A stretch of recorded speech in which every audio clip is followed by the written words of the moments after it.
At Penn State University, football is everything to the community. Games have been sold out for decades. Fans have created one of the most electrifying atmospheres in college football, and Penn State University has been known as one of the biggest powerhouses in the nation. All of that changed this past summer because of one man, Jerry Sandusky.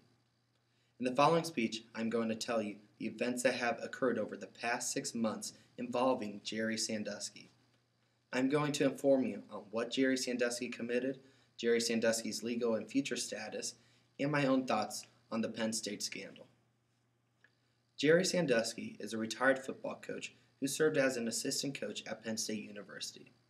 Sandusky was known as one of the best linebackers coach in the nation and was responsible for Penn State University acquiring the nickname Linebacker University.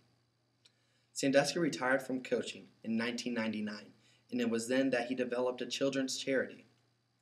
Sandusky founded the Second Mile and was praised for his charity work by former President George W. Bush.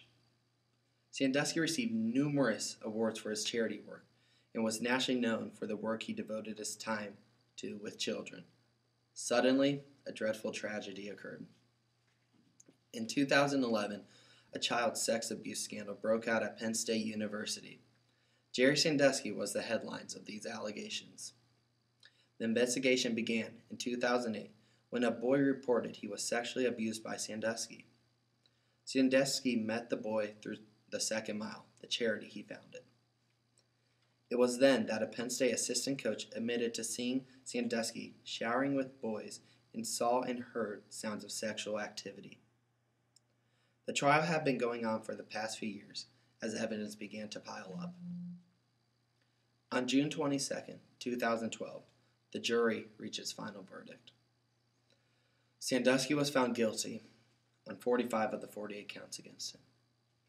He faces sentences of 442 years in prison and a minimum of 60 years. In his case, a life sentence in prison. If somehow released before death, Sandusky will have multiple legal obligations. He will be declared a sexual violent predator, would have to report his address every 3 months to the police, and participate in counseling. Even after all the evidence, Sandusky continues to establish his innocence.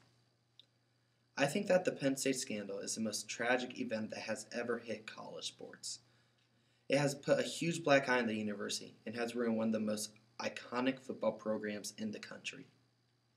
It is a very difficult subject to talk about because of the victims involved. Victims are scarred for life and may not ever recover from the incidents that occurred. The only good that I have seen out of this horrendous situation is the community rallying together. The football team had rallied together and dedicated this season to all the victims of sexual abuse. This is a huge step for college kids to make and stand up for what has put a huge mark on their university. The scandal will always hang over Penn State. With time, Penn State will be a strong community again. Jerry Sandusky was a sick man who committed vicious crimes against defenseless boys. Penn State will rise again. As Joe Paterno once said, "It's a name on the front of the jersey that matters, not the one on the back." Penn State will bounce back from this tragedy stronger than ever, and when it does, people will realize why Penn State has always been a national landmark.